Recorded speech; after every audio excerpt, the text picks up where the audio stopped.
नमस्कार रश्मिन भाई, कैसे हो? नमस्कार जैनिश भाई, बहुत बढ़िया। आप कैसे हैं? एकदम बढ़िया सर। आपके साथ पॉडकास्ट करने का हम कब से ट्राई कर रहे थे, मतलब ये सेकंड पार्ट है अपना। जी जी। और बहुत सारी फर्स्ट हमारा जो पार्ट था वो बहुत ही अच्छा रहा। और जी वो एक रीजनल गुजराती लैंग्वेज में था। आज हम ये हिंदी जी लैंग्वेज में करेंगे। और उसका रिस्पांस जी। बहुत अच्छा आया, जहाँ भी जिसने देखा उनके सबके कमेंट्स भी आए, बहुत अच्छा था। स्पिरिचुअल डिस्कशन बहुत अच्छा हुआ। सो आज वो हम गुरुदेव की कृपा है बस ये। यस, हाँ। वही आज स्पिरिचुअल टॉक्स को हम थोड़ा आगे लेके जाएंगे। और आज जी सेल्फ कम्युनिकेशन कैसे बेटर होता है उसके बारे में थोड़ा बात करेंगे आज। सो जी। रश्मिन भाई, सेल्फ कम्युनिकेशन कैसे किया जाए और उसका क्या बेनिफिट्स होता है? सबसे पहले तो हमें तीन बातें समझनी जरूरी है कि जो हमारे आउटर कवच में जो है दिखाई देता है वो फिजिकल बॉडी है। उसके अंदर क्या प्रॉब्लम है, उसकी क्या कंप्लेन है, उसके अंदर क्या हो रहा है। जैसे कि मुझे स्नायु में पेन हो रहा है तो मुझे ऑब्जर्व करना है। सबसे पहले बॉडी ऑब्जर्वेशन, उसे भू यूनिवर्स कहते हैं। दूसरा ऑब्जर्वेशन आता है भू यूनिवर्स, यानी मेंटल लेवल पर अपने आदान प्रदान के व्यवहार के, दुनियादारी के व्यवहार, पैसों का व्यवहार, और दिमाग में जो चलता है वो दिमाग का कम्युनिकेशन। और उसका पहले ऑब्जर्वेशन होगा, फिर कम्युनिकेशन हो सकेगा। कि चलो अभी हमें बहुत चिंता सता रही है तो हमें संगीत सुनना चाहिए, या कोई अच्छी सी सुगंध लेनी चाहिए, या फूलों के बगीचे में चले जाना चाहिए। तो इस तरह की, अच्छा, जैसे कि लेडीज है तो उसको अगर तबीयत ठीक नहीं रहती तो अगर वो रसोई बनाए तो उसकी तबीयत अच्छी रहने लगेगी। तो ये दोनों चीजें एक दूसरे से मिली हुई है। तो उसे भुव यूनिवर्स कहते हैं। भू, भुव और स्वह। स्वह यूनिवर्स इमोशन की बात है कि हमारे पर सबसे ज्यादा इफेक्ट करने वाली कोई चीज होती है तो इमोशन है। तो जैसे रेशियो के हिसाब से गिने तो भू यूनिवर्स का 2 यूनिट है, तो भूव का 4 यूनिट है, और स्व का 8 यूनिट है। यानी एक दूसरे से बढ़ते जाते हैं। तो हमारे भीतर उसका सबसे पहले ऑब्जर्वेशन होना चाहिए। हमारे शरीर के 3 कवच है। पहला शरीर, फिर मन, और फिर इमोशन। ये 3 कवच है। इन 3 कवच के भीतर हमारे भीतर सेल्फ रहता है, यानी आत्मा रहती है। उसे डिवाइन फ्रेगमेंट कहते हैं, कोई उसे आत्मा कहता है, कोई उसे परम शक्ति कहता है। अलग अलग नाम से वो जाने जाते हैं। तो हमारे भीतर जो डिवाइन फ्रेगमेंट है, परम परमात्मा का जो अंश है, वो जब हम जन्म लेते हैं तभी हमें हमारे शरीर में एंटर होता है, तभी हमें मिलता है। और जब हम बॉडी छोड़ देते हैं, यानी मृत्यु हो जाती है, तभी सेल्फ हमारे भीतर से निकल के चला जाता है, मगर फिर मेमोरी लेके जाता है। इस जन्म की जो मेमोरी है वो मेमोरी लेके जाता है। तो इस तरह से ऑब्जर्वेशन करेंगे तो हमारे भीतर बहुत सारी मेमोरी हमें डिस्टर्ब करती है, और बहुत सारी मेमोरी हमें खुशी भी देती है। तो खुशियों का ये जो पूरा माहौल है, उसे समझने के लिए अगर आप मेमोरी को समझेंगे तो खुशी को बार बार पा सकोगे। यानी पॉजिटिव मेमोरी हमेशा याद रखनी चाहिए। दुख भरी मेमोरी को हमें अवॉइड करना चाहिए, या तो उसे कन्वर्ट कर देना चाहिए पॉजिटिविटी में। जैसे मुझे आपके पर पुरानी बात याद आई और आपके पर गुस्सा आया, तो मुझे आपको एक फूल देना चाहिए। गुस्सा आया तो उसको फूल दे दो। मुझे आपको धक्का मारने का मन हुआ तो मैं आपको प्रणाम करूंगा। तो ये पॉजिटिव मेमोरी का पॉजिटिव उपाय है। ये पॉजिटिव उपाय करने से हमारे भीतर की, हमारे फैमिली मेंबर के साथ जो संघर्ष होता है वो सारी पीड़ाओं से हम मुक्त हो पाएंगे। तो सेल्फ कम्युनिकेशन में 3 तरह का कम्युनिकेशन है, बॉडी, माइंड और इमोशन। ये कम्युनिकेशन अगर आ जाए तो वो नहीं क्यों आ रहा है? क्योंकि हमारे श्वास की रिदम डिस्टर्ब है। श्वास की रिदम अगर पॉजिटिव हो जाए और श्वास की रिदम हमारी नॉर्मल हो जाए, तो नॉर्मल किसे कहेंगे? 1 मिनट की 12 श्वास। यानी 5 सेकंड का एक श्वास और उच्छ्वास, ऐसे 12 श्वास होगी। वो धरती माता की रिदम है। धरती माता की जो रिदम है वही रिदम हमारी प्राण ऊर्जा की भी रिदम है। तो हम जो श्वास लेते हैं वो एक से ज्यादा होता है। 1 से 12, 24, 36 तक होता है, 1 मिनट का। पर मिनट 36 तक श्वास ले सकते हैं। जैसे बंदर है तो उसका 1 मिनट में 36 श्वास चलती है। उसकी वजह से वो बेचैन रहता है और शांत बैठ नहीं सकता। जैसे सांप है, उसकी 24, 28 ऐसी श्वास चलती है, तो उसकी वजह से उसमें बहुत मूवमेंट होती है। काचबा जो है, कछुआ, कछुआ में 1 मिनट की 4 की रिदम होती है। तो जिसकी रिदम कम होगी वो लंबा जिएगा, उसके मूवमेंट कम होगी और उसके जीवन में शांति रहेगी। इसलिए इसको इसका संबंध ब्रेन से भी है। हमारी ब्रेन सिस्टम के अनुसार हमारी श्वास चलती है। ये बात आपको क्लियर हो रही है सर? कोई कंफ्यूजन नहीं है ना? नहीं नहीं रश्मिन भाई, सही है। हाँ, ये इस तरह की पूरी सिस्टम है। तो हमारा स्थूल शरीर है, वो 1 मिनट के 12 श्वास से ज्यादा श्वास लेता है तो हम बेचैन हो जाते हैं। 12 से कम श्वास लेंगे तो हम आलसी हो जाएंगे, कुछ कर नहीं पाएंगे। तो जब भी रात को सो जाते हैं तो भू यूनिवर्स यानी शरीर और भू यूनिवर्स यानी मन, दोनों का कनेक्शन अलग हो जाता है। तो कनेक्शन लूज हो जाता है। तो लूज होने जाने की वजह से हमें नींद आती है। खाना खाने बैठे तो हम रिलैक्स होकर बैठे तो हमारे जीवन में शांति रहेगी और हमारी स्वास्थ्य अच्छी रहेगी। बिल्कुल चिंता और दुख और पीड़ा भरी बातों से मुक्त रहना चाहिए अपना भोजन। मगर हमारे भोजन के वक्त ही हम और सोने के वक्त ही हम और जगते हैं तभी हम दुखी होते हैं और दुख भरी बातें करते हैं। तो फैमिली को मैं ये रिक्वेस्ट करना चाहता हूँ, हर फैमिली को, कि खाते वक्त, सोते वक्त और जगते वक्त, सुबह में जगो तभी, किसी भी तरह से ऐसी बातें ना करें कि अपने आप का नुकसान हो जाए और आपके भीतर नेगेटिविटी पैदा हो। और वो नेगेटिविटी लंबी चलती है। खाना खाते वक्त जिस फैमिली में झगड़ा करते हैं उस फैमिली में बहुत बेचैनी होती है और उस फैमिली में तबीयत खराब रहती है। काफी लोगों को मैंने देखा है, उनका पेट खराब रहता है। तो ये एक दूसरे से जुड़ा हुआ है, अपना स्वास्थ्य श्वास के साथ जुड़ा है। तो इस तरह से आप ऑब्जर्वेशन करते जाएंगे तो आप अपने दुखों से मुक्त हो जाएंगे। भगवान बुद्ध ने जो कहा है, दुख है, दुख का कारण है और उसका उपाय है। और चौथी बात जो कही, वो दुख के बिना की स्थिति है। वह हो सकती है हमारे लिए, जब उपाय करेंगे तो स्थिति होगी। तो उपाय क्या करना है? डे टू डे लाइफ में ऑब्जर्वेशन करना है और एक दूसरे के साथ व्यवहार में ऑब्जर्वेशन होगा तो हमारा स्वभाव बदलेगा, हमारा स्वास्थ्य बदलेगा और हमारे जीवन में शांति आएगी। बेचैनी आएगी, दुख पीड़ा आएगा, गुस्सा आएगा, ये सब होता ही रहेगा। मगर उसके साथ साथ ऑब्जर्वेशन आएगा तो धीरे धीरे धीरे, होले होले होता है, एकदम से नहीं होता है, क्योंकि जन्मों जन्मों की मेमोरी का प्रॉब्लम है। तो धीरे धीरे होगा और बार बार हम भूल जाएंगे, क्योंकि हमारी आदत भूलने की है। और अस्तित्व की जो रमत है पूरी, वो भूल हमारे भुलावे पर चलती है, क्योंकि हम भूल जाते हैं तभी हमें नींद आती है, भूल जाते हैं तभी हम ये सारी पीड़ाओं में से मुक्त हो जाते हैं। तो अस्तित्व की रमत यही है कि मेमोरी आपको बार बार हॉन्ट ना करे, परेशान ना करे। इसलिए अस्तित्व आपको बार बार ये भुलाता रहेगा। मगर हमारा काम क्या है? ऑब्जर्वेशन करना। ऑब्जर्वेशन से एक डिस्टेंस हो जाएगा, जिसे साक्षी भाव कहते हैं। तो वो आपके भीतर साक्षी भाव आएगा और इसका डिस्टेंस आप महसूस कर सकोगे कि ये शरीर में जो पीड़ा हो रही है वो शरीर में नहीं हूँ, ये मन में जो पीड़ा हो रही है वो मन में नहीं हूँ। जो इमोशन मेरा डिस्टर्ब हुआ है कि किसी ने मुझे ऐसा बोल दिया, किसी ने मुझे ऐसा सुना दिया, तो वो मैं नहीं हूँ और ऐसी मेमोरी से मैं मुक्त हूँ और मुक्त रहना चाहता हूँ। तो ये ऑब्जर्वेशन आएगा तो ये सारी पीड़ा और दुखों से मुक्ति मिलेगी। इस तरह से आप ऑब्जर्वेशन करेंगे तो धीरे धीरे धीरे सेल्फ कम्युनिकेशन होगा। पहले शरीर का कम्युनिकेशन होगा, फिर मन का होगा, फिर इमोशन का कम्युनिकेशन होगा।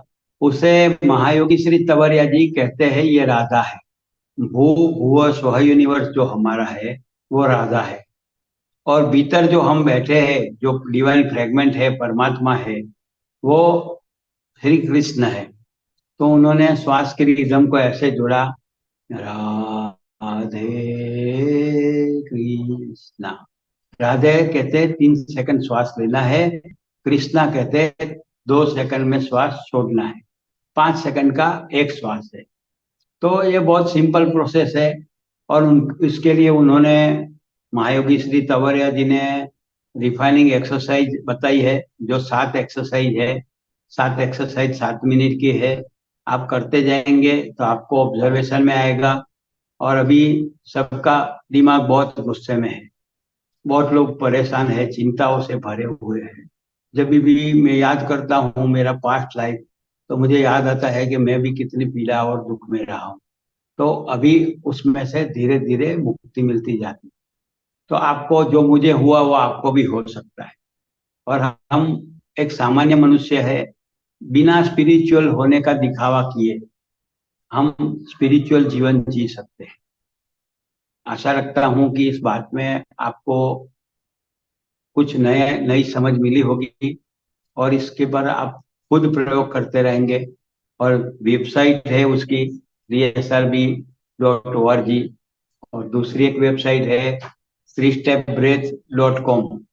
ये वेबसाइट में आपको महायोगी श्री तवरिया जी ने जो बातें की है वो सारी बातों का आपको ज्ञान मिलेगा। और एक 3SR भी करके एप्लीकेशन है, जो आप प्ले स्टोर में देखेंगे तो उसमें भी आपको पूरा डिटेल तवरिया जी के लेक्चर वो सब मिलेंगे। और उन्होंने ये कहा है कि ये सब सिखाने के पैसे मत लीजिए। तो ये पूरा फ्री है और सीखना भी फ्री है। और इस तरह से ये काम हो रहा है कि इसमें हर आदमी खुशी खुशी सीखता है, और उसकी मर्जी हो तो ही सीखता है। उसके ऊपर कोई दबाव करके सिखाना जरूरी नहीं है। दबाव नहीं करना चाहिए किसी को लालच से या भय से सिखाना नहीं चाहिए। रिक्वेस्ट करे, तवरिया जी जैसे कहते हैं कि मैं आपको झोली फैलाता हूँ आपके सामने कि आपकी 7 मिनट मुझे दे दो, यानी 7 मिनट की रिफाइनिंग करो। और डे टू डे लाइफ में हम 3 स्टेप रिदमिक ब्रीदिंग करेंगे। विपස්සना से जो जाएगा वो बार बार जितने समय में ध्यान में बैठेगा तब तक उसे याद रहेगा, बाद में वो भूल जाएगा। और ये जो 3 स्टेप रिदमिक ब्रीदिंग है उससे थोड़ा एडवांस टेक्निक है, श्वास का ही टेक्निक है दोनों। मगर अच्छा टेक्निक ये है कि उसमें बार बार याद करना होता है, और बार बार जब भी श्वास आप भूल जाए फिर से श्वास याद करो, और अपनी श्वास को धीरे धीरे ऑब्जर्व करते रहो। तो फिर विचारों का फ्लो कम होगा, चिंताएं कम होगी, दुख दर्द होगा उसका उसको भी आप देख सकेंगे। और उसके पर एक डिस्टेंस रहेगा जो साक्षी भाव की तरह रहेगा। तो हमारी ब्रेन सिस्टम में आधा मनुष्य का मगज है और आधा पशु का मगज। तो ब्रेन सिस्टम में अगर हमारी श्वास बदलेगी तो ब्रेन सिस्टम भी बदलेगी। तो तवरिया जी ने जो कहा है कि प्राण और प्रकृति में ऐसा है कि प्राण बदलेगा तो प्रकृति भी बदलेगी। ऐसा कहा जाता है कि प्राण प्रकृति एक साथ जाते हैं, मगर तावरिया जी ने जो बताया कि प्राण बदलेगा तो आपकी प्रकृति भी बदलेगी, यानी आपका हेल्थ बदलेगा। आपकी जो अ, वारसागत प्रॉब्लम है, हेरिडिटरी प्रॉब्लम है, वो भी सॉल्व हो जाएंगे। और ये जो आदमी एक बार शुरू करेगा तो उसकी जो हेरिडिटरी प्रॉब्लम का सॉल्व होना नामुमकिन जैसा लगता है, मगर वो भी बदलता है। और आप कुछ बताना चाहते हैं तो पूछिए, बताइए। रश्मिन भाई, इसमें जी आपने मेमोरीज की बात की, तो ये मेमोरीज हाँ अच्छी भी हो सकती है और ये मेमोरीज ये करंट लाइफ की भी हॉन्ट कर सकती है। जैसे कोई अर्ली एज की मेमोरी हाँ हो और वो हमारी अच्छी हाँ नहीं है, तो वो अगेन एंड हाँ रिपीट हो रही है, माइंड में आ रही है और वो परेशान कर रही है। तो ये हाँ। जरूरी है मतलब कि प्रेजेंट लाइफ की मेमोरी ही परेशान करे, या फिर नहीं, पास्ट लाइफ की भी कर सकती? पास्ट लाइफ की भी मेमोरी परेशान कर सकती है। जैसे कि एक आदमी को बार बार थूकने की आदत थी, तो पहले उसे हिप्नोटाइज किया गया और फिर उसे दिखा गया, तो उसको वो पास्ट बर्थ में जब मर गया था तब वो रेत के भीतर ये रण होता है ना जो, वहां रिजल्ट। डेजर्ट में वो फंस गया हम्म। और उसके मुंह में रेती चली गई थी और वो एक्सपायर हो गया। तो उसको वही बार बार यही थूकने की आदत थी कि उस लोगों ने बहुत समझाया, उसने ट्रीटमेंट ली, फिर भी वो मेमोरी में जाता नहीं था, उससे निकलता नहीं था। फिर उसे ये ट्रीटमेंट किया गया हिप्नोटिज्म का और उसको पास्ट लाइफ के रिग्रेशन में ले गया गया जाया गया, तभी वो इसमें से मुक्त हो गया। तो पास्ट की मेमोरी आती है, कुछ आदमी को पहली बार देखोगे तो भी आपको घृणा आएगी, कुछ आदमी को पहली बार देखोगे आपको उसके साथ अच्छा लगेगा, अच्छा ऐसे दोस्ती हो जाएगी। तो पास्ट लाइफ की मेमोरी आती है, मगर उसमें बहुत इंटरेस्ट लेने जैसा नहीं है और कोई फायदा नहीं मिलता है ज्यादा। जो ज्यादा मेमोरी डिस्टर्ब करती है वो इसी जन्म की होती है। हमारी एक जो रिलेशनशिप होती है हमारी, वो रिलेशनशिप तो आपकी जन्मों जन्मों की मेमोरी से ही बनेगी। आपकी अच्छी मेमोरी बनेगी, जिस आदमी के साथ अच्छा बनने वाला होता है, वो आदमी को देखोगे यार आपको लगेगा कि ये लड़की से मेरा बनेगा, ये लड़के से मेरा बनेगा, ये ऑफिस की जगह मुझे अच्छी लगी, ये घर में मुझे अच्छा लगेगा। वो आपको भीतर से इंट्यूशन हो जाएगी। और कुछ मेमोरी ऐसे है जिसे देजो कहते हैं। तो देजो में ऐसा है कि उस जगह पर जाएंगे तो आपको लगेगा कि ये जाना पहचाना है, मैं यहाँ पहले आ गया हूँ, ये आदमी को पहले मिल चुका हूँ। इसे देजो मेमोरी कहते हैं। तो ये सारी मेमोरी है, मगर उसमें रस लेने जैसा नहीं है। हमारा काम क्या है कि जो भी हो रहा है उसे ऑब्जर्वेशन करना है और एक डिस्टेंस से देखते रहना है, साक्षी भाव से देखते रहना है। और श्वास है ना जो, श्वास में एक भीतर प्राण ऊर्जा होती है और प्राण ऊर्जा टॉर्च की तरह काम करती है, ऑब्जर्वेशन के लिए प्रकाश का काम करती है। तो जैसे जैसे आप श्वास देखते जाएंगे वैसे वैसे आप डिस्टेंस रख सकेंगे।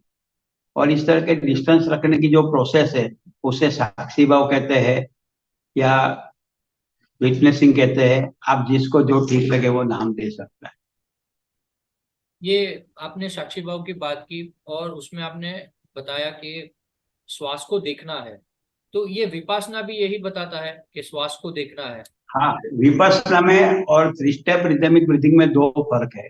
एक तो विपश्यना में नेचुरल ब्रीदिंग होना चाहिए और नेचुरल ब्रीदिंग देखनी चाहिए कि जैसी भी श्वास चलती है उसे देखते रहना है।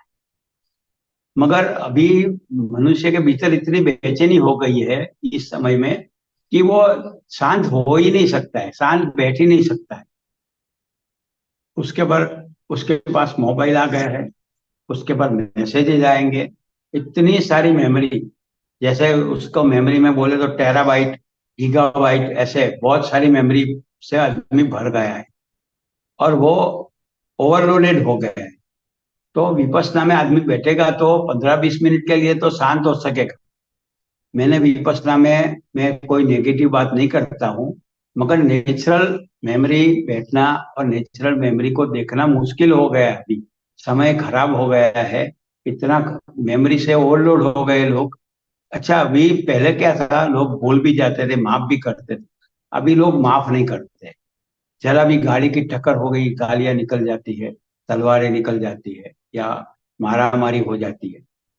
तो छोटी छोटी बातों में अब लोग बदला लेते हैं, हिंसा करने लगते हैं। और कुछ लोग तो ऐसे भी हुए, परदेश में कभी हो रहा है कि अननोन लोगों को पर हमला करते हैं, जिसका कोई दुश्मनी नहीं है, कोई लेना देना नहीं, क्योंकि उसके भीतर बेचैनी है। अच्छा, फैमिली सुसाइड अभी धीरे धीरे बढ़ता जाता है। तो ये जो मेमोरी जो हमारे भीतर की हिंसा की मेमोरी है, एक ये बार बार आती है। तो ऑब्जर्वेशन करेंगे तो वो मेमोरी लूज होगी धीरे धीरे और उसके पर एक डिस्टेंस होगा। फिर आदमी कुछ भी करने जाएगा तो उसे याद रहेगा कि मैं ये क्या कर रहा हूँ। तो विपश्यना जो करेगा, जब तक ध्यान करेगा तब तक वो शांत रहेगा। फिर ध्यान पूरा हो जाएगा, फिर से वो गुस्सा करने लगेगा, फिर से झगड़ा करने लगेगा, फिर से दुखी होने लगेगा। क्योंकि मेमोरी का मूल है, वो नाश करना जरूरी है। और वो मेमोरी का मूल है, उसे इमोशनल डेब्रिस कहते हैं। माइंड के भीतर हमारे जो ब्रेन सिस्टम है, ब्रेन सिस्टम के अंदर छोटे छोटे पॉट्स, छोटे छोटे पार्ट बन गए हैं। तो वहां पर जैसे सड़क होती है, सड़क में खड्डे हो जाते हैं तो पानी भर जाता है। ऐसे हमारे ब्रेन सिस्टम में जहां जहां ऐसे पानी भर जाता है या क्लॉट हो जाते हैं, तो हमारी मेमोरी को नुकसान होता है। उसकी वजह से हम बार बार गुस्सा हो जाते हैं, उसकी वजह से हम बार बार हिंसा में चले जाते हैं। और ये देश का, प्रदेश का, प्रांत का, भाषा का झगड़ा जो है, वो उसी तरह का झगड़ा है। यहाँ अभी राम मंदिर बना दिया, तो उसके सामने मस्जिद भी बना दी थोड़े किलोमीटर के अंतर में, यानी ये झगड़ा चालू ही रहेगा। ये यहाँ प्रेम से जो रास्ता निकलने वाला है, उसकी जगह पर ये नया नया प्रॉब्लम शुरू कर दिया। और ये जो पूरी सिस्टम है, उसके जो चलाने वाले लोग हैं वो खुद ही दुखी है, और वो इस तरह के प्रॉब्लम झमेले चालू ही रखना चाहते हैं, और उसके अनुसार लाखों लोग ऑपरेट होते हैं। तो हमें ये सामूहिक जो मेमोरी का पूरा हमारे पर दबाव आता है, जैसे कि टीवी में कोई सीरियल आती है इमोशनल, तो सारी औरतें बैठ के रोने लगती है। हिंसा की आती है, तो सारे जेंट्स बैठ के हिंसा की गेम खेलने लगते हैं। तो इस तरह का लेडीज जेंट्स का, बच्चों का भी ऐसा खेल चलता है। तो इस तरह का पूरा बाहर का दबाव इतना है कि हमें मेमोरी को रोज रोज साफ करना होता है।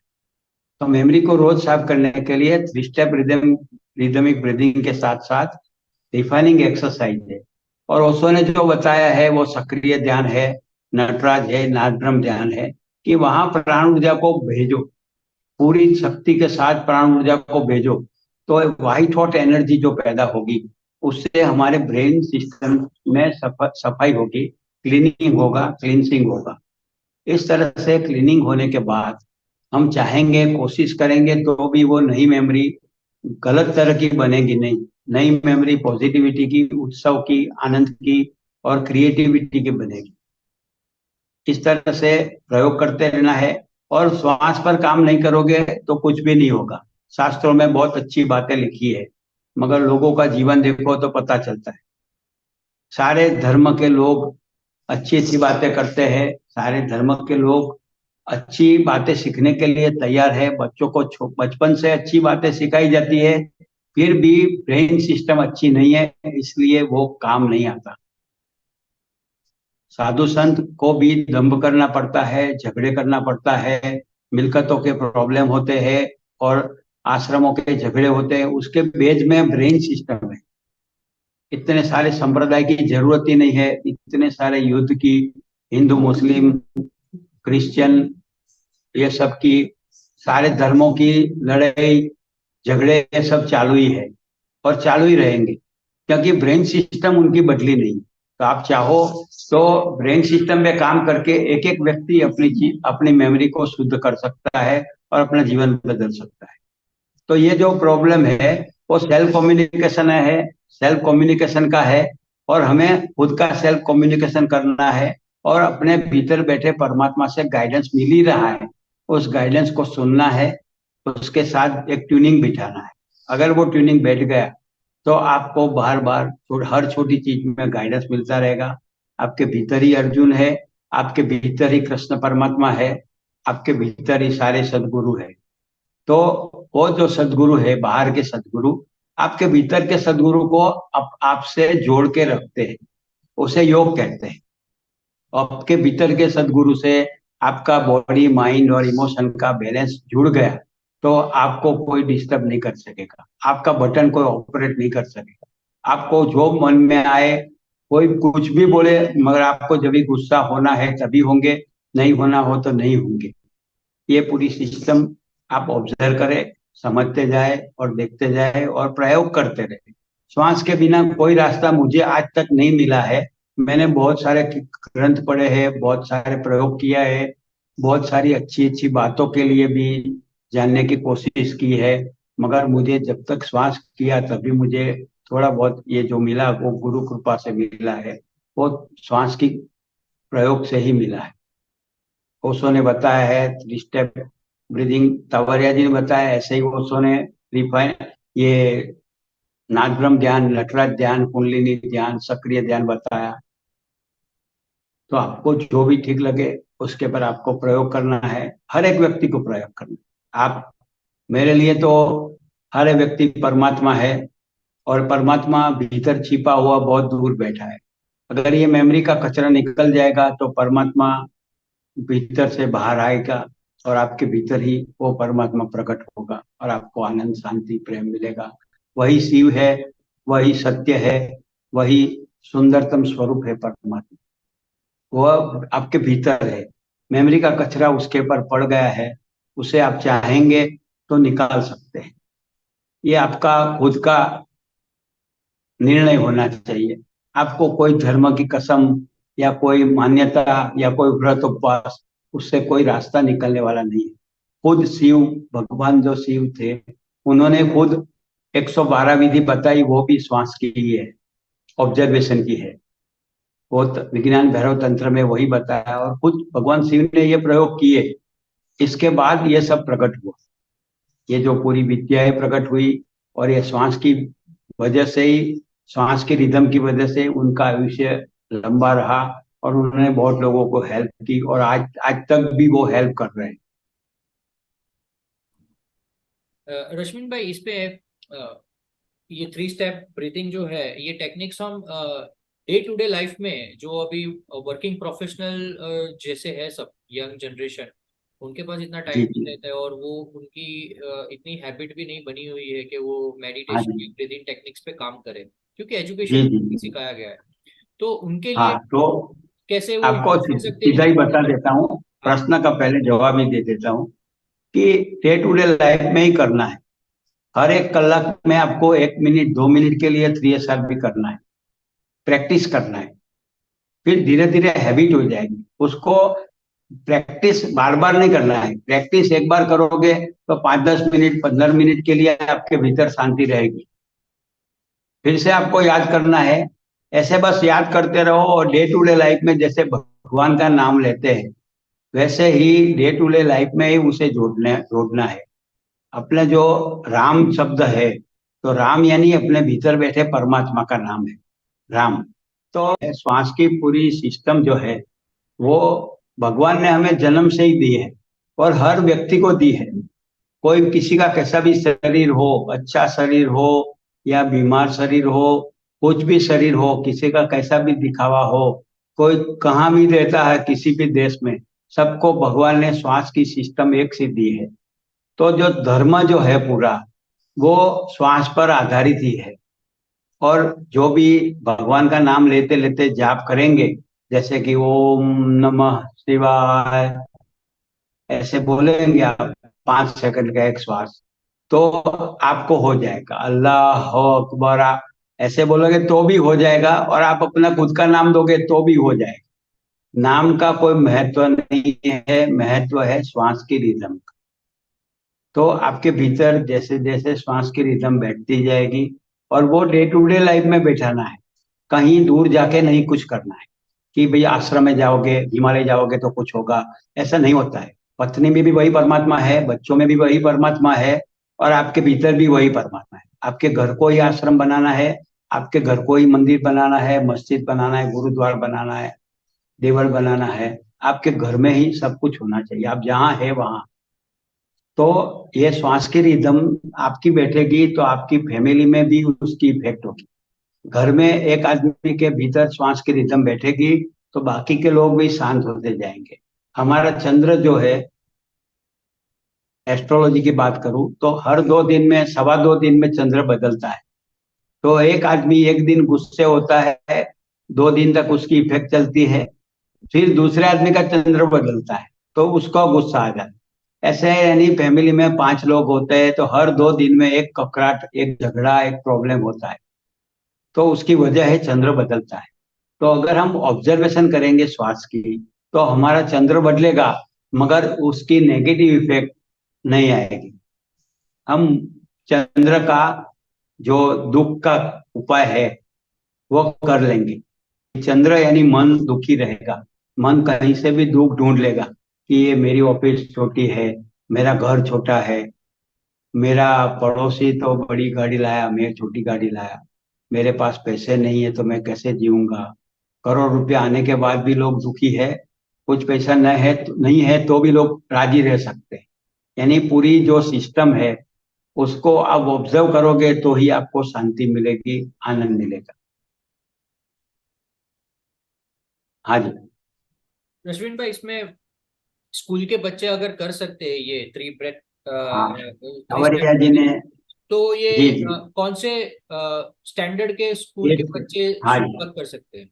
हाँ जी, कांवरिया जी ने जो बताया है कि 5 साल के बच्चे से लेके 100 साल का बूढ़ा तक कर सकता है, एक बात। दूसरी बात कि बच्चों को अगर ये बचपन से सिखाया जाए तो कांवरिया जी ने तो वहां तक कहा है कि हॉस्पिटल बंद हो जाएंगे और जेल भी बंद हो जाएगी। ब्रेन सिस्टम बदलेगा तो क्राइम होना बंद हो जाएगा। क्रिमिनल को कितनी भी सजा दो, क्रिमिनल कभी बदलने वाले नहीं है, क्योंकि उसको ऑपरेट करने वाली सिस्टम है वो हमारी ब्रेन सिस्टम है। और वो पशु से, आधा मगज से भी ज्यादा मगज कभी कभी पशु का हो जाता है तो आदमी क्राइम कर लेता है। तो आदमी को बदलने के लिए बचपन से बच्चों को 5 साल से लेके ये स्टेप रिदमिक ब्रीदिंग और रिफाइनिंग एक्सरसाइज करानी चाहिए। और हमने, हमारे जो मित्र है तवरिया जी के ग्रुप के जो लोग साथ काम करते हैं, उन्होंने स्कूलों में जाके सिखाया है और ट्यूशन क्लास में जाके सिखाया है, बहुत जगह पर सिखाया है। और उनके खुद के बच्चे भी वो सीख रहे हैं, तो उसका रिजल्ट बहुत अच्छा है। उनकी ब्रेन सिस्टम अच्छी बनी।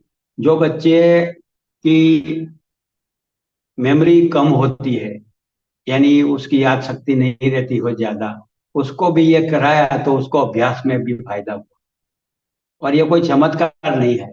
This is the all purpose yogic breath. ये ऑल पर्पज योगिक ब्रेथ है, कोई भी आदमी कर सकता है। सब आदमी को फायदा होगा, किसी भी धर्म का, किसी भी जाति का, कहीं भी एरिया में रहता होगा, कैसा भी उसका स्ट्रक्चर होगा फिजिकल, तो भी उसको फायदा होगा। निर्बल स्ट्रक्चर वाले को तो सबसे ज्यादा फायदा होगा। टीबी हुआ है, अगर वो करेगा तो उसका टीबी अच्छा हो जाएगा, अस्थमा अच्छा हो जाएगा। यानी बहुत सारे दर्द दुख है। और ये हमारे जो ग्रुप में लोग ये करते थे, अभी जो जिन बच्चों ने भी ये किया है उनको अस्थमा, कोरोना, ये सब में से बचा हुआ है। तो कोई भी उम्र का आदमी कर सकता है।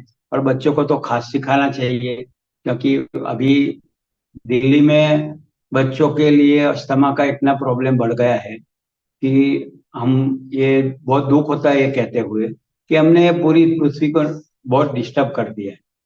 तो उसके लिए हमें प्राण शक्ति हमारी कैसे शुद्ध हो और हमारा शरीर कैसे स्वस्थ हो, उसके लिए ही काम करना चाहिए। जी। इसमें बॉडी और माइंड, उसके साथ जो इमोशंस भी होते हैं, उसको हम्म। बैलेंस कैसे किया जाए? हाँ, तो उन्होंने, महायोगी श्री तवरिया जी ने जो बताया वो ये है कि बॉडी में जो हमारा पूरा सिस्टम है श्वास का, उसमें रिदम होनी चाहिए। रिदम यानी 5 सेकंड का एक श्वास, 1 2 3 5 6।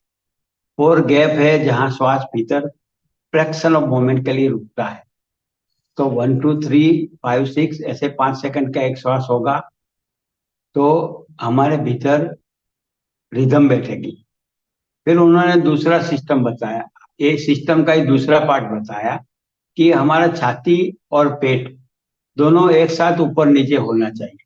जो हमारा डायाफ्राम है वो बार बार हिल जाता है, इसकी वजह से हमें डर लगता है, इसकी वजह से हमें हो जाती है, इसकी वजह से हम किसी की बातों में आ जाते हैं।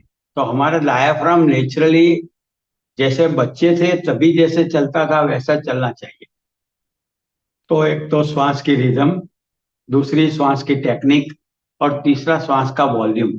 श्वास का वॉल्यूम है हमारा नॉर्मल होना चाहिए, ना ज्यादा श्वास लेना है ना कम श्वास लेना है। ज्यादा श्वास चलेगा तो हमारे विचार बहुत आएंगे और इमोशन भी हमारी डिस्टर्ब होती रहेगी। काफी लोगों को हम देखते हैं कि श्वास इतने बेचैन चल रहे हैं, वो कोशिश भी करे तो शांत नहीं हो पाते।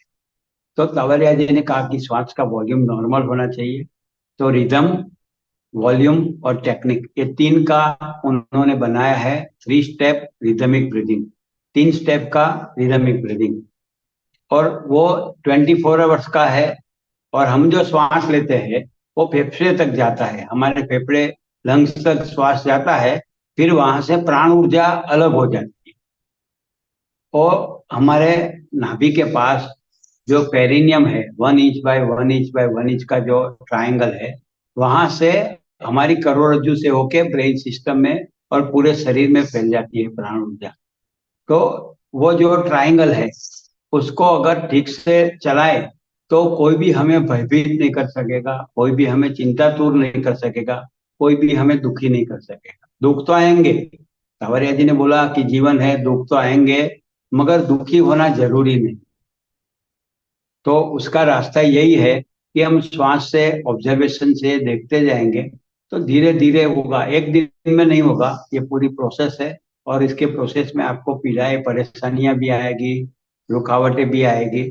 और तवरिया जी ने कहा है कि ये जो एक्सरसाइज है, हो सके सबको रिक्वेस्ट करता हूँ कि आप 7 - 1 = 0 समझ के करें। 7 दिन आप एक्सरसाइज करो, एक दिन ना करो, तो आपको इतना फायदा नहीं होगा जितना होना चाहिए।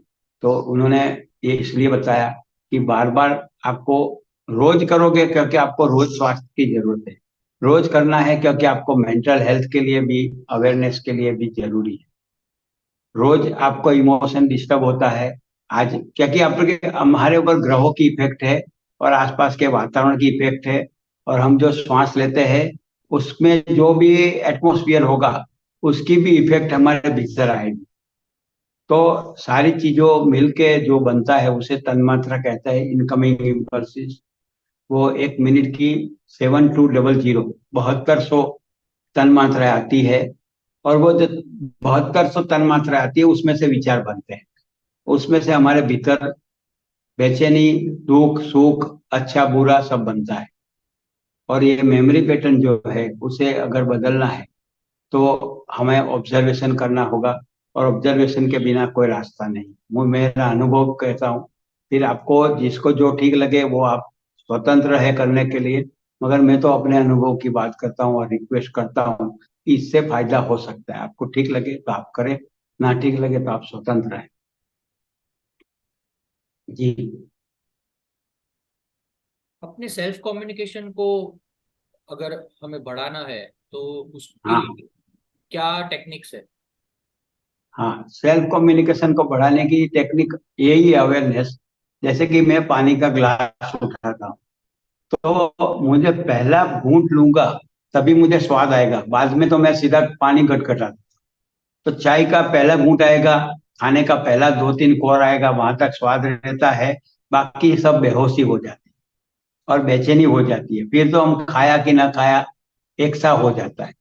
तो पूरे के पूरे खाने की पूरी सिस्टम है, उसमें आप ऑब्जर्वेशन करते रहो कि मैं शांति से कैसे खा सकूं। कोई खाता है उसके साथ मैं झगड़ा ना करूं, मैं शांति से खुद खाऊं। दूसरी बात है कि नींद में से जगे तभी कोई नेगेटिव बात ना करे, या तो हंसते हंसते जगे, या हंसते हंसते बातें करे, या तो कुछ कीर्तन भजन या कोई भी ऐसी पॉजिटिव बात रख दे। जैसे हमारे वहाँ दिया बत्ती होता है, या कोई अच्छी सुगंध का होता है, इस तरह का जो होता है, इस तरह से आप कुछ भी रख सके पॉजिटिविटी के साथ।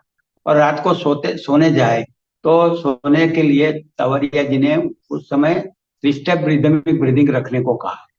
कि 3 स्टेप रिदमिक ब्रीदिंग का एक म्यूजिक आता है जो 3SRB एप्लीकेशन में है, तो वहां आप देखेंगे, और तो उसको आपको पता चलेगा कि श्वास के साथ रिदम में जाएंगे तो कैसे शांत हो जाएंगे, और कैसे धीरे धीरे धीरे शांति में उतर जाएंगे।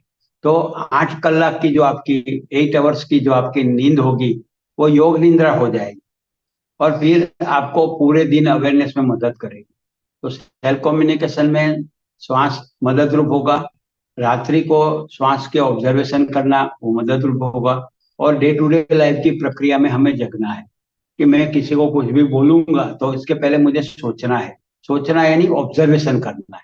सोचना ऐसे नहीं कि मैं क्या बोलूं, मगर ऑब्जर्वेशन करना है कि मेरे ये बोलने से क्या परिणाम आएंगे। तो अपने आप काफी सारी पीड़ाएं, दुख कम होता जाएगा। ऐसे धीरे धीरे ऑब्जर्वेशन बढ़ेगा। अगर ये समझ सकूं कि मेरे व्यवहार से, मेरे बोलने से मेरी बातों से किसी को क्या दुख हो सकता है और मैं किसी को इसके बदले कैसे सुख पहुंचा सकता हूँ।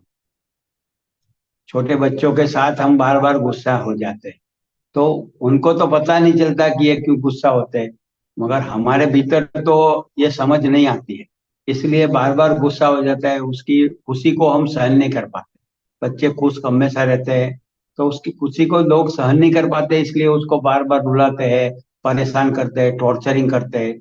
अनजान आदमी भी घर में आए तो बच्चे को ही टॉर्चर करेगा, उसको ही कुछ ना कुछ बोलता रहेगा। तो सबको ये सीखना है। पूरी नई लाइफस्टाइल को हमें सीखना है, नई लाइफस्टाइल को हमारे जीवन में लाना है। और वह लाइफस्टाइल है पॉजिटिव एटीट्यूड। मेरा जो पॉजिटिव एटीट्यूड होगा, तो मैं अपने आप को दुख नहीं दे दूंगा, मगर मैं किसी को भी दुख नहीं। अगर स्पिरिचुअल प्रोग्रेस करनी है तो अ, उसके ऊपर मतलब क्या कर सकते हैं, कौन सी क्रिया हाँ, करनी है? स्पिरिचुअल प्रोग्रेस करने का एक ही रास्ता है, श्वास। न घर छोड़ना है, न बिजनेस छोड़ना है। माँ बाप के साथ, घर के साथ, जिसके साथ रिश्ते बिगड़े हैं, सबसे माफी मांग लो। और जिसको भी आप माफ कर सको, उसको मेमोरी से, याद शक्ति से माफ कर दो। एक तो पहले माफी मांगो, और एक माफी देना शुरू करो। ये स्पिरिचुअलिटी में सबसे पहली शुरुआत है, सरलता। और माफी मांगोगे भीतर से, भले उसके सामने जाके ना बोल सको, मगर भीतर से, मन से माफी मांगना शुरू कर। और ये तवरिया जी ने बताया कि 3 स्टेप रिदमिक ब्रीदिंग के साथ जिसको भी याद करना है, उसको याद करके उसकी माफी मांगो, और उसको बार बार माफ करते जाओ। और कोई भी कुछ भी गलती करे तो उसको माफ करते जाएंगे, तो आपके भीतर शांति आएगी, आपके भीतर आनंद आएगा। और आपका असल स्वरूप है वो आप प्रकट होने में आप खुद ही सहयोग करेंगे। तो सबसे पहली बात यह है, माफी मांगना और माफी देना। दूसरी बात है श्वास का ऑब्जर्वेशन। तीसरी बात है, बाहर से दम्भ मत करो कि मैं अच्छा आदमी हूँ, मैं, ये मोटिवेशनल स्पीकर जैसे सिखाते हैं कि मैं महान आदमी हूँ। ये सब कोई काम आता नहीं है, कुछ भी काम आता नहीं। ये सारी बातें बाहर की थिंकिंग की और ये विचारों की है, और उसका थोड़े समय तक इफेक्ट रहता है, मगर इसके बाद कोई इफेक्ट रहता नहीं। तो अगर आप कोशिश कर सके तो श्वास का ऑब्जर्वेशन करेंगे तो एक रास्ता निकलेगा। दूसरा, डे टू डे लाइफ में अध्यात्म को लाएं। जैसे कि खाना है, स्नान करे तो आनंद से स्नान करे, खाना खाए तो मस्ती से खाना खाए। तो जीवन को एक उत्सव बना दे, और वर्तमान में रहे। न पास्ट में जाना है, न फ्यूचर में जाना है। फ्यूचर की चिंता करोगे तो भी थकान लगेगी, पास्ट की बातों में डूबोगे तो भी आप परेशान हो जाओगे। तो वर्तमान में रहो कि मेरे गुरुदेव मुझे बार बार कहते थे कि अभी तुझे इसी क्षण क्या दुख है। मेरे प्रॉब्लम जा रहे जब जब होते थे, तब तब वो यही कहते हैं, अभी तुझे इस क्षण क्या तकलीफ है। कोई तकलीफ नहीं है, बस अभी इस क्षण का आनंद है, इस क्षण का उत्सव बना। तो धीरे धीरे ये बात समझ में आएगी। सबके लिए ये कॉमन बात है, और उसमें कोई धर्म के साथ, कोई संप्रदाय के साथ, कोई परंपराओं के साथ इसका कोई लेना देना नहीं। आपको जो मानना है वो मानो, आपको जिसकी पूजा करनी है करो।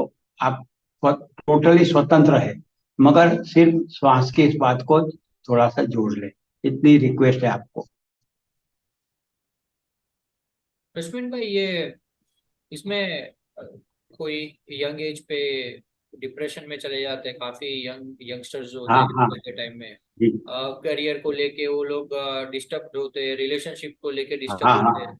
तो उनके लिए ये जो अगर टेक्निक करनी है तो बेसिक लेवल उनको कुछ आना चाहिए, ऐसा कुछ है उसके लिए? नहीं, ये सीधी बात है कि आप श्वास पर काम करते जाएंगे तो पहले से तो डिप्रेशन आएगा ही नहीं, फिर उन्माद भी नहीं आएगा। ये दो चीज पहले से करनी चाहिए, यानी बच्चों को पहले से सिखा दे कि कितना भी अपमान हो, कितनी भी पीड़ा हो, तो तुम ऑब्जर्वेशन करते रहो, तुम देखते रहो। बच्चों को ये सिखाना चाहिए।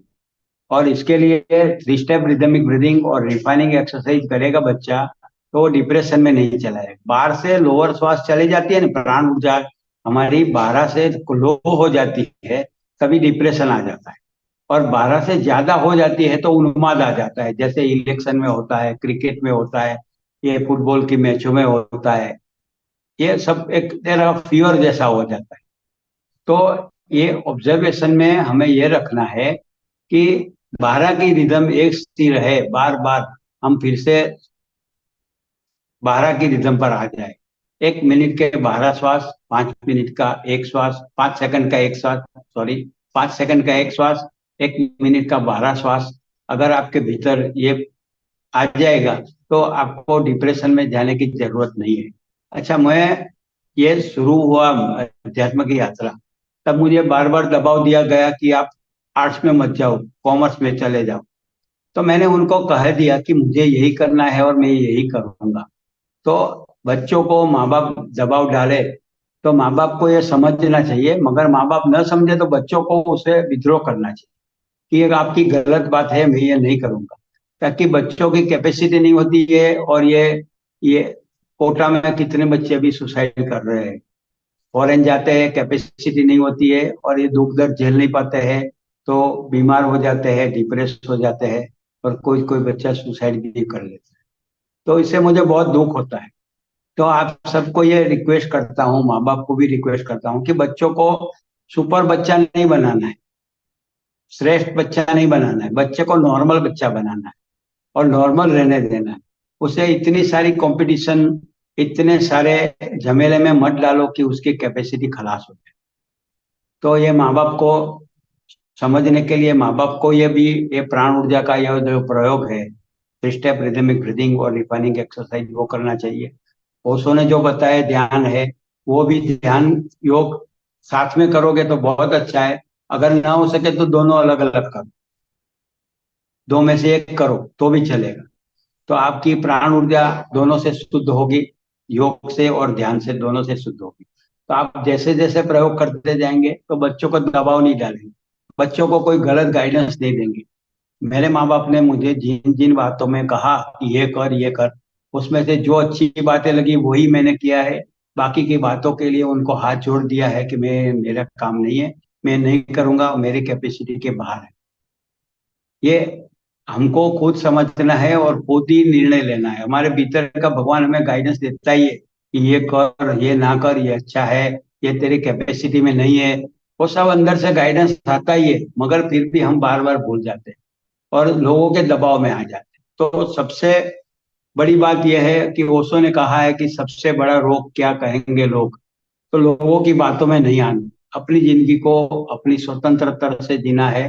कोई कुछ भी बोले, पैसा कमाने के लिए, झगड़ा करने के लिए, संस्थाओं के लिए या ग्रुपों के लिए, संप्रदायों के लिए, मगर हमें वही करना है जो हमारे भीतर हमारे परमात्मा हमें गाइडेंस देता है। तो ये जो प्राण ऊर्जा बाहर की होगी, रिदमिक ब्रीदिंग होगा, तो आप किसी की बातों में नहीं आओगे और आपका निर्णय स्वयं संचालित होगा, स्वयं वो निर्णय होगा। ये रिदमिक ब्रीदिंग को प्रैक्टिस करने के लिए कई बुक में से हम पढ़ के कर सकते हैं, या कोई आश्रम में जाके हमें कोई ना, गुरु के कोई, अंडर गाइडेंस में करना चाहिए? जी, कोई आश्रम में जाने की जरूरत नहीं है। एक बार जहाँ सिखाते हैं वहां जाके सीख के आए, उसके एड्रेस सारे दिए हुए 3SRB एप्लीकेशन में, और वहां जाके एक बार सीख लो। फिर आप घर आके कर सकते हो, रोज 7 मिनट अपने लिए एक्सरसाइज के लिए निकालो। और डे टू डे लाइफ में खाते पीते घूमते फिरते जब भी याद आए तभी श्वास पर सिर्फ नजर ले जाना है, ऑब्जर्वेशन करना है श्वास का। और 3 स्टेप रिदमिक ब्रीदिंग जो है उसका म्यूजिक बनाया है तावरिया जी ने। जैसे कि एक म्यूजिक का इसका बोल है ऐसे, राधे कृष्णा। ऐसे कोई भी मंत्र जाप करके आप वो कर सकते हैं। उन्होंने दूसरा भी बताया, 1 2 3 5 6, इस तरह से भी आप सीख सकते हैं। और म्यूजिक के साथ करोगे तो हमारे अल्फा वेव है हमारे भीतर ब्रेन सिस्टम में, तो अल्फा वेव हमारे चेंज होंगे, तो हमारे भीतर, और हम जो जो बच्चे करेंगे उनके भीतर एक अच्छा सा पॉजिटिव माहौल बनेगा। एक दहपण जैसे बोलते हैं, विजडम आएगा, और वो विजडम की वजह से वो बच्चा कुछ बुरा करेगा ही नहीं। बुरा नहीं करना है यानी शपथ लेना है कि मैं शराब नहीं पीऊंगा, ऐसा नहीं। मैं चाहूँ तो भी शराब पी ना सकूं, मैं चाहूँ तो भी सिगरेट पी ना सकूं।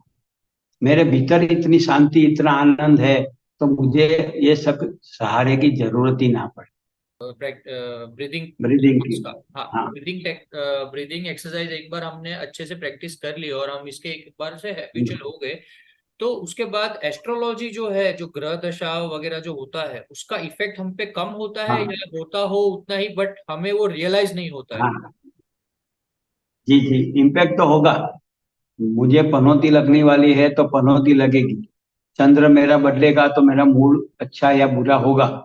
मगर मैं ऑब्जर्वर हूँ, तो जो इफेक्ट होता है वो बॉडी, माइंड और इमोशन को होता है, और मैं साक्षी हूँ, तो उसको कोई इफेक्ट नहीं होता है। तो जब हम दो पाटन के बीच में साबुत बचा न कोई, ऐसा कहा है ना कबीर साहब ने, और कमाल साहब की बात है। तो जो कील में फंस गया वो बच जाता है। तो यानी जो साक्षी के साथ हो गया उसको कोई इफेक्ट नहीं रहती ग्रहों की। दुख आएगा मगर वो दुखी नहीं होगा। उसको ग्रहों की इफेक्ट होगी बाहर से, आउटरली, शरीर, मन और इमोशन पर, मगर उसको टच नहीं होगा। आप समझ सकते हैं कि आपको एक प्रोटेक्टिव शील्ड मिल गया, यानी आपको एक कवच मिल गया, एक सिक्योरिटी मिल गई कि आप पानी में भी होंगे पर आपको कवच होगा। आपने प्लास्टिक के कपड़े पहने हैं तो आपको पानी टच नहीं करेगा। इस तरह से ग्रह तो आएंगे, उसकी पीड़ाएं आएंगी, उसके दुख भी आएंगे, लाइफ है, ये सब बनता रहेगा। रिलेशनशिप के प्रॉब्लम भी आते रहेंगे, मगर आप ऑब्जर्वेशन में रहेंगे, आप साक्षी में रहेंगे, तो आपको ये सब टच नहीं कर पाएगा। जो टच होता है वो बॉडी को होता है, माइंड को होता है, इमोशन को होता है, और वो मैं नहीं हूँ। ना मैं शरीर हूँ, ना मैं मन हूँ, ना मैं इमोशन हूँ। मैं शुद्ध साक्षी हूँ, शिव हूँ, परम तत्व हूँ।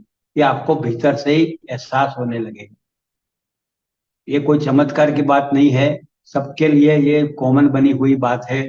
सभी में वही शिव तत्व है, वही सुंदरतम तत्व है, वही सत्य तत्व है, सब में है। और उसके साथ हमारी ऊर्जा जुड़ जाए तो हमें ये सब टच नहीं करेगा। ये प्रॉमिस है।